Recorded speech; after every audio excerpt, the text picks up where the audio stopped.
할렐루야. 아멘. 이제 드디어 예수님의 초막절 사역이 시작되었습니다. 초막절이 뭔가 낯서실까요? 초막절 우리나라의 추석과 같은 명절인데 늘 우리나라도 명절과 뭐가 끼어있냐면 선거가 끼어있죠.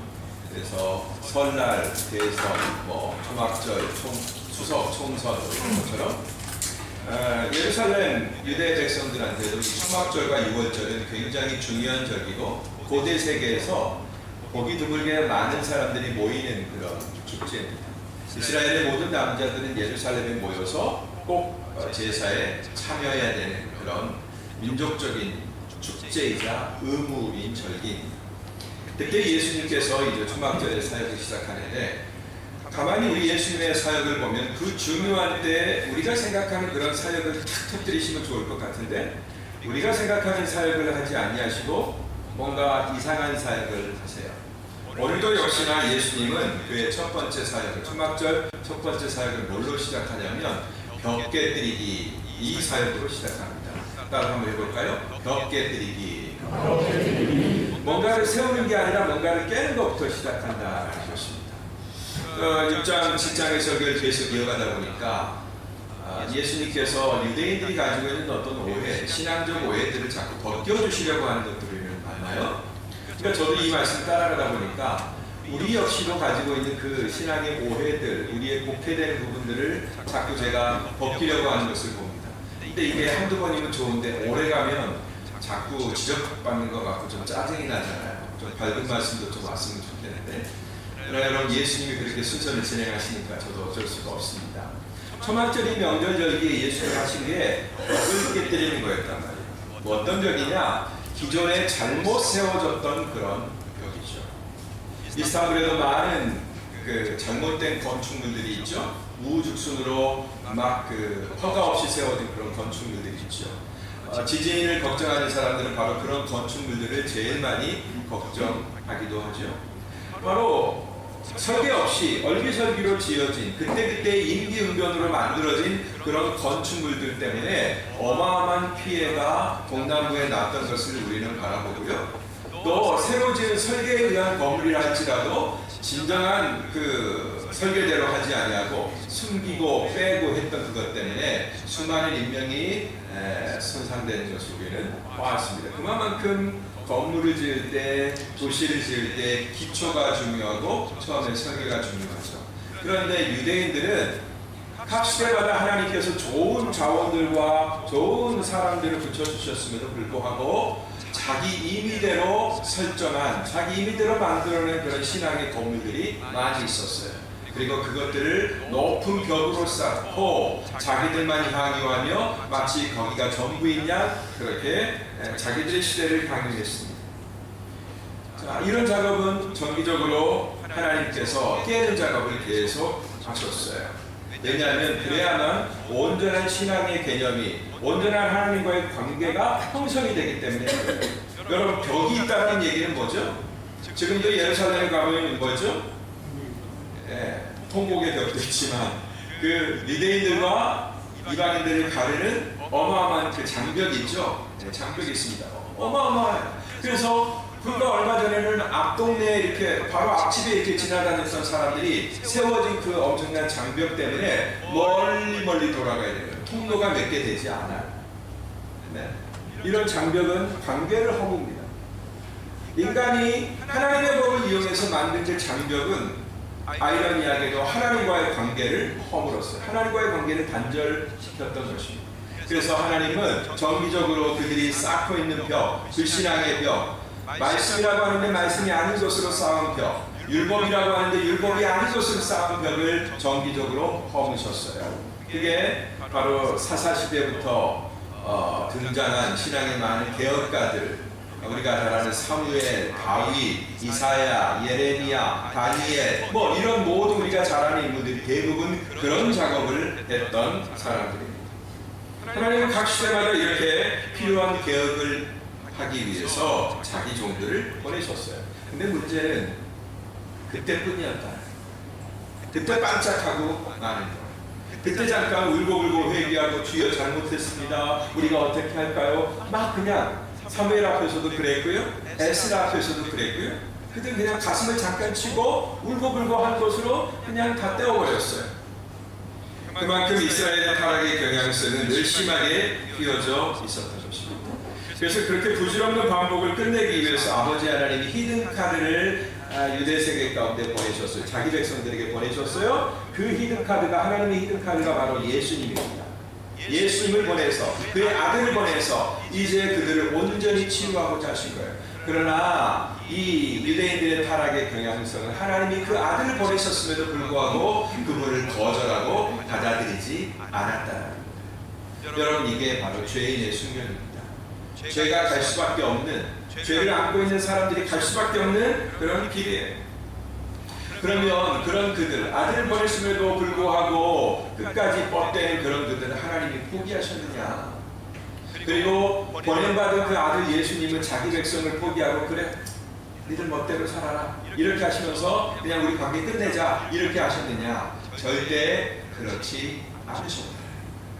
오늘도 역시 하나님은 그의 아들 예수 그리스도를 통해서 자기 백성들을 교정하시려고 그 중요한 초막절 절기 중단에, 한중간에 나타나서 말씀을 증거하게 하십니다. 바로 오늘 강화는 예수님 초막절의 그 사역을 계속 수행하시는 그런 장면이에요. 그런데 초막절 중간에 예수님이 수행하시는 이 강화를 통해서 세 가지의 놀라는 유대인들을 우리가 오늘 만나보고자 합니다. 먼저는 그들이 예수님을 만나고서 놀랐습니다. 예수님을 만난 사람들이 놀랐다라는 거예요. 나의 가르침은 나를 보내신 분의 것이다. 14절부터 16절까지 말씀을 함께 읽겠습니다. 시작. 명절이 한참 지났을 때야 비로소 예수께서 성문으로 올라가 가르치기 시작하셨습니다. 그때 사람들은 놀라서 말했습니다. 이 사람은 우리를 좋아하는데 어떻게 이런 것을 안다? 예수께서 대답하셨습니다. 나의 가르침은 내 것이 아니고 나를 보내신 분의 것이다. 자, 그들이 놀랐다라고 얘기하고 있죠. 놀라서 말했습니다. 초막절 명절 가운데 나타나서 예수님이 성전에서 드디어 공개적으로 가르치기 시작하셨는데 사람들이 그 가르침을 듣고 놀랐어요. 그 가르침의 내용 때문에 놀랐습니까? 그 가르침 안에 들어있는 이전에 듣지 못하던 어떤 희한한 진리 때문에 놀랐습니까? 그래야 마땅한데 예수님이 선포하시는 하나님 나라의 새로운 비밀을 듣고서 우와, 이런 게 있었어? 하면서 놀라는 게 마땅한데, 그런데 그들이 놀라는 이유는 실제로 다른 데 있었습니다. 아니, 이 사람은 배우지도 않은 사람인데 어떻게 이런 것들을 말해요? 그러니까 그들이 놀란 원인은 예수님이 선포하신 그 말씀 자체에 있지 않냐고, 뭐예요? 배우지도 않은 분이 우리를 가르칠 만한, 충분히 가르칠 만한 그런 엄청난 지식을 갖고 있는 것에 놀랐다라는 거예요.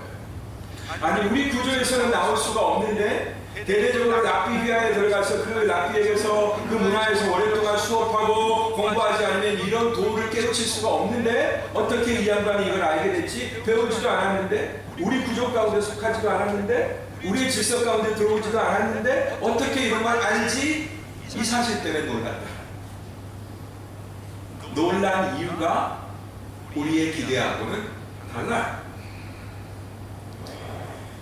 저는 늘 이렇게 이상한 이유로 놀라는 그들이 오히려 더 놀랍습니다. 그들은 정말로 놀래야 될 이유 때문에 놀라지 않고 놀랄 필요가 없는 이유 때문에 놀라고 있다는 말이죠. 이야, 세상에 들어보지 못한 말씀이다. 이런 진리의 말씀이 어디 있는가? 깜짝 놀라야 되는데 그거에는 관심이 없고, 아니, 세상에 이렇게 사람을 치유하시는 능력이 도대체 어디 있는가? 38년 된 병자가 일어나게 하신 그 사건이 도대체 언제 나타났던가? 이거에 놀라야 되는데, 아니, 이 사람이 안식일 때 이거에 놀란단 말이죠. 왜 그럴까요?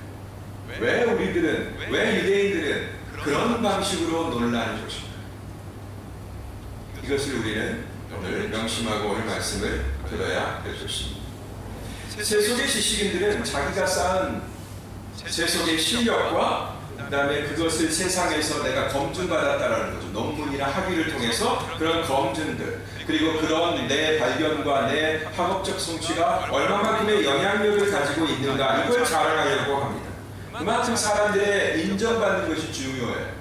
거기에서 권위가 나와요. 사람들이 얼마만큼 인정을 해주느냐, 내 논문을 사람들이 얼마만큼 학생들이 인용하느냐, 거기에 따라서 학자적 권위가 거기서 나오는 거예요.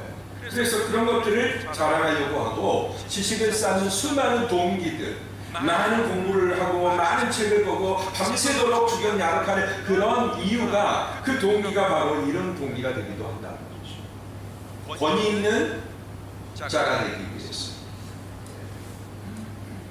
그러나 예수님은 자기의 가르침 속에 있는 모든 내용이 자기의 것이 아니라고 하십니다. 내 것이 아니고 나를 보내신 분의 것이야, 이렇게 얘기하신 것을 보게 돼요. 그리고 하나님의 뜻을 진정으로 따르고자 하는 이들은 지금 예수님이 하시는 그 말씀이 하나님의 말씀, 하나님의 뜻을 대변하고 있다는 사실을 알 수 있다고 그들 양심에 호소하십니다. 너희가 정말 진심으로 하나님을 추구하느냐? 그러면 내 말이 아니라 하나님의 말이라는 것을 알게 될 거다, 이렇게 얘기하십니다. 무엇보다 자기 자신은 자기를 보내신 분을 위해서 일하기 때문에 진실하다. 내가 나에게 스스로 진실하다고 하니까 우리는 이상하게 들을 수 있지만, 예수님은 그런 이유 때문에 나는 진실하다. 그리고 나는 거짓을 말할 필요가 없다. 누구처럼 과장할 필요도 없고, 누구처럼 자기 홍보를 위해서 무슨 뒷받침하는 근거를 마련할 이유도 없다라고 말씀하시는 거예요. 이게 바로 사람들이 놀란 이유에 대한 예수님의 답이었습니다.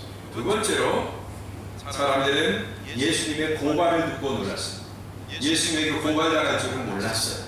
그런데 고발을 지금 당하고 있습니다. 19절부터 21절까지 말씀을 함께 보겠습니다. 시작. 모세가 너희에게 율법을 주지 않았느냐? 그러나 너희에게 율법을 주는 사람이 하나도나 대체적으로 너희에게 나를 주지 않았느냐? 우리가 듣습니다. 당신은 진실이었소. 누가 당신을 죽이라고 한다는 것이요. 예수께서 그들에게 말씀하셨습니다. 내가 한 가지 일을 하자. 너희 모두가 놀랐다. 네, 여기서도 놀랐죠? 놀라는 반응이 나오죠? 예수님은 그 자리에서 하나님이 그들에게 주신 이 율법을 가지고 또 율법을 공격하고 있는 그들의 폭력성을 지금 고발하고 계시는 것입니다. 그 폭력성이 부딪히는 그 전투의 공간에서 승리를 얻으려고 부책하는 자들이 거기에 가득한 거예요. 그리고 거기에 맹목적 지지를 보내는 군중들도 또 하나의 공범이라고 할 수 있습니다. 아무것도 모르는 군중이니까 그들은 죄가 없나요? 아니요. 십자가에 못 박으라, 십자가에 못 박으라. 그렇게 부안해동에서 많은 군중들이 예수님을 공격했죠. 그러나 그들은 자신들의 폭력성이 고스란히 드러나도 모른 척했습니다. 아닌 척했습니다.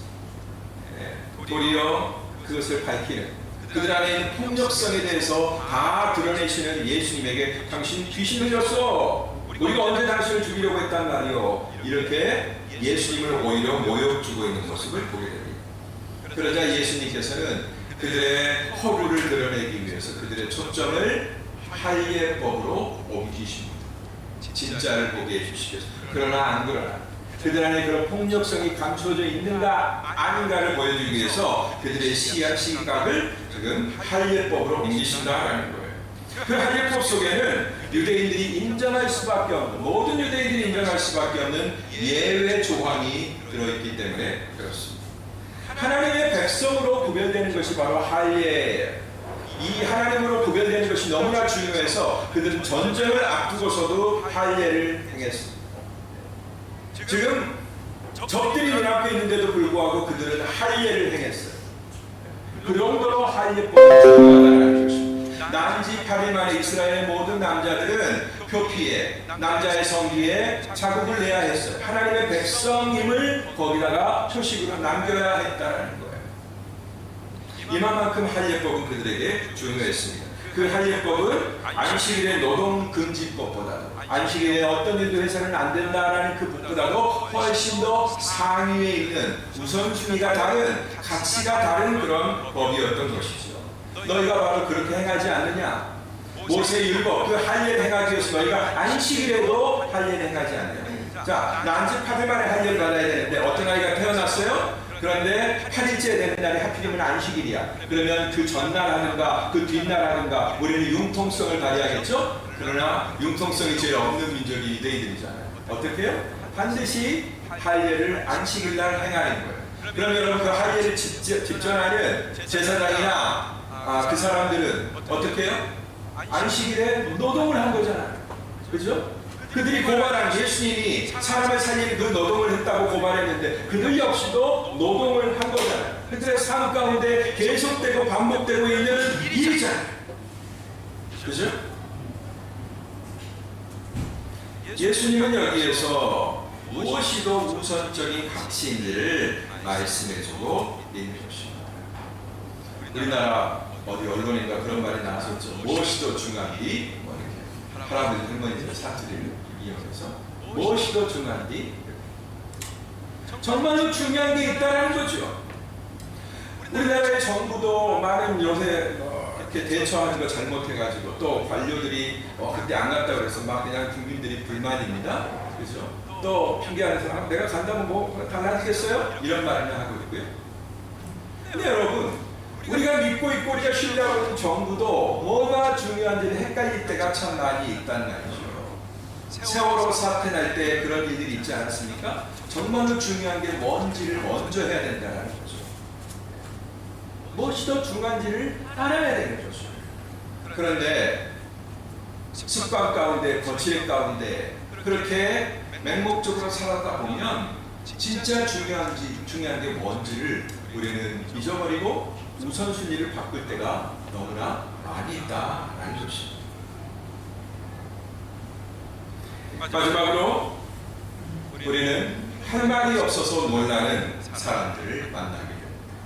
그렇게 지적하시는 예수님 앞에 아무런 할 말이 없는 그들이 들이민 게 율법이었는데 그 율법 안에 다른 예외 조항이 있는 것을 보고서 그들이 얼마만큼 율법을 도용하고 곡해하고 있었는지가 다 드러나고 그것을 보자마자 할 말이 없어서 놀라는 유대인들을 보게 되는 거죠. 너희가 어찌 내게 화를 내느냐. 23절, 24절 말씀을 보겠습니다. 시작.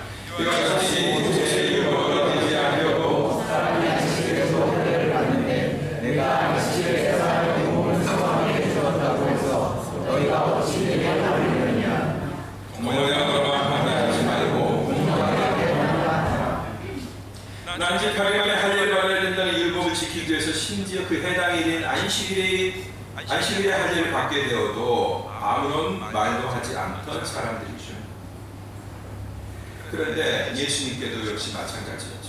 한 사람이 하나님과 사람 앞에 온전하게 설 수 있도록 그 육신을 상하게 해주는 것이 바로 안식일의 노동금지법보다도 예수님께는 훨씬 더 중요한 가치였던 거예요. 그들은 소를 건져내는 일도 안식일에 해요. 그게 우선적인 일이다라는 거죠. 자기들의 재산과 관련되는 일이니까. 만약 소가 건정에 받았으면 너희가 건지지 않겠느냐라고 얘기하셨어요.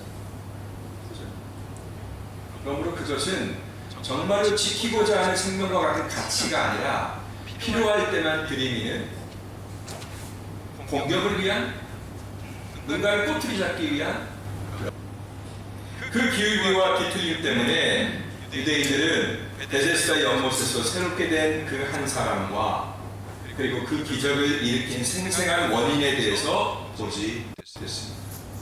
정말로 봐야 될 것을 못 보고 정말로 놀라야 할 것에 놀라지 않은 거예요. 그리고 놀랄 필요가 없는 저 구석지에 있는 뭔가를 발견하고 놀라는 거예요. 안식일의 노동 금지 명령만 먼저 보았던 거죠. 안식일에 아무것도 하면 안 되는데? 아니 그날 사람을 살려? 그날 사람이 치유가 돼? 이것만 보이는 거예요. 38년의 중풍병자가 청하게 된 그 놀라움과 반가움을 보지 못하게 할 만큼 그들의 사고의 틀은 철저하게 망가져 있었던 것입니다. 누구에 의해서죠? 율법을 맡은 자들에 의해서 그런 거죠.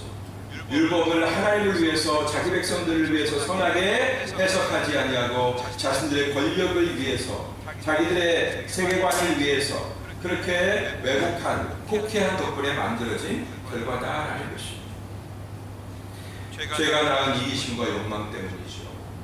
하나님의 말씀을 해석하는데 그것을 해석하기에 앞서 자기들의 욕망과 자기들의 이기심이 들어가는 거예요. 그래서 살짝 삐뚤어 놓는 것입니다.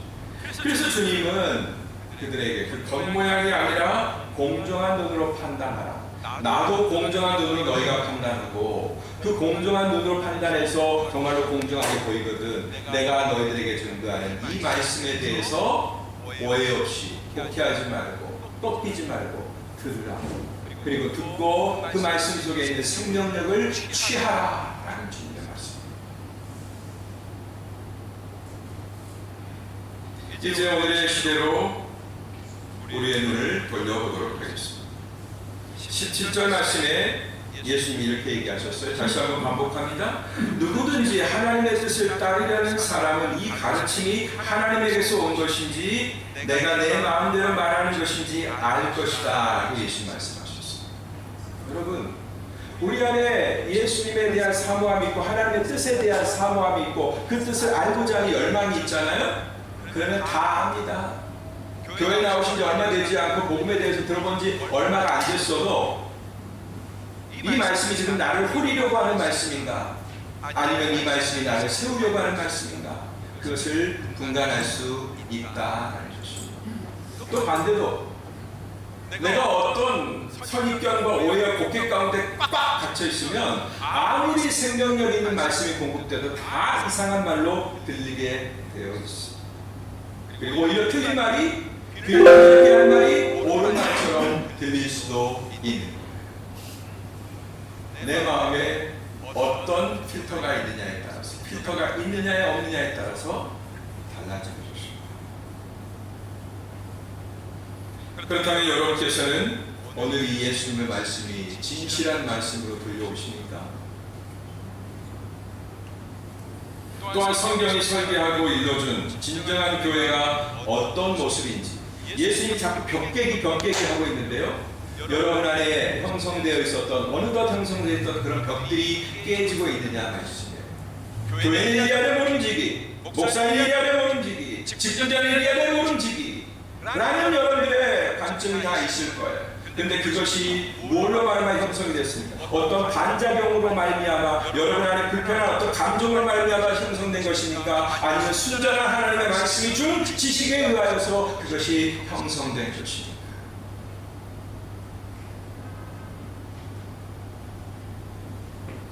세상에 많은 교회가 그 본질을 추구한다고 성경적 본질을 추구한다고 하지만 실제로는 상당히 거리가 멀거나 아예 다른 방향을 강하고 있는 경우가 많습니다. 여러분은 어떤 교회가 바르고 아름다우며 하나님 보시기에 칭찬받을 만한 교회라고 생각하십니까? 어떤 교회가 하나님 보시기에 인정하시는 그런 교회일까요? 다 나름대로 여러분들의 관을 가지고 계신 줄로 압니다. 그렇다면 우리 사부라는 교회는 거기에 여러분들이 가지고 있는 그 기준에 얼마나 부합한 교회일까요?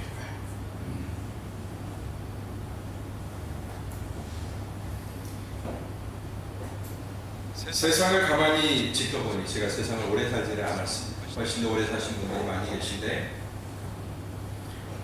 짧은 제 소견에도 그래요. 사람들이 반드시 옳고 바른 것만 선택하는 것 같지는 않습니다.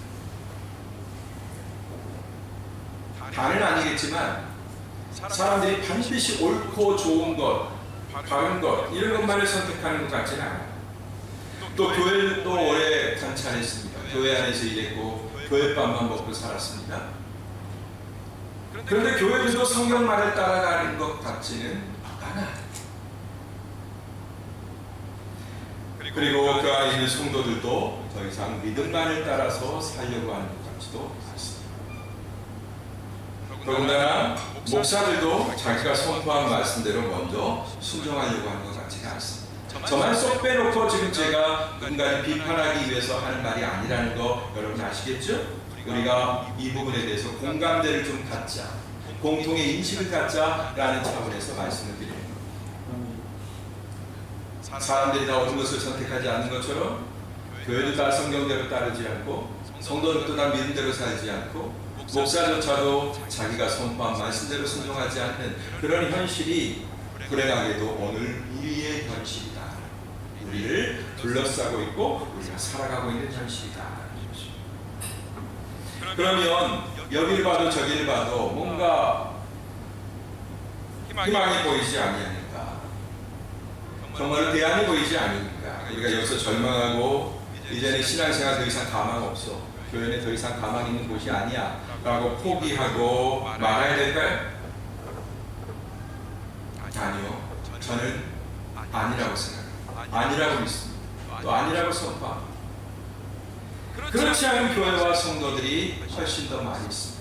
여러분, 이스라엘이 영적으로 가장 어두웠던 시절이 언제인 줄 아세요? 오므리 왕과 아합 왕이 통치하던 바로 그때였습니다. 모두가 다 바알과 아세라를 섬기면서 우상에 빠져 있었던 그때였습니다. 세상에 어느 누구도 이제 제대로 된 하나님의 백성이 남아있지 않은 그런 상황 가운데 있는데, 바로 아합의 신하 한 사람이 기도할 때 또 하나님의 선지자에게 내가 내 이름을 배반하지 않은 수천 명을 내가 남겨놓았다, 이렇게 말씀하십니다.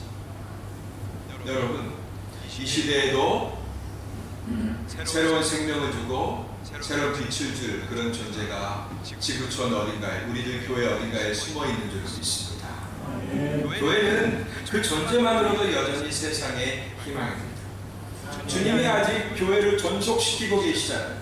세상에서 많은 손가락질도 받고 있습니다. 엄연한 사실입니다. 비판도 받고 있습니다. 우리 스스로도 그걸 가합니다. 우리도 부끄러움도 느끼고 수치도 느끼고 있습니다.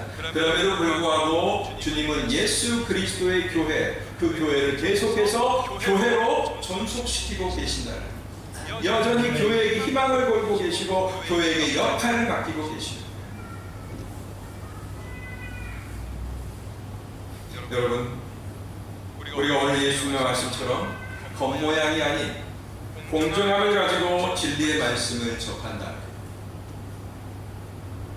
회복은 순식간에 일어날 것입니다. 부흥은 순식간에 일어날 것입니다. 여러분, 기름에 불 붙일 때 그냥 천천히 옮겨가지 않죠? 휘발성이 강한 재료일수록 탁 하고 붙이면 확 번져가는 것입니다. 여러분, 주님의 교회는 그런 곳이에요. 여러분들이 그런 재료로 준비되실 수 있기를 주의를 축복합니다. 아멘.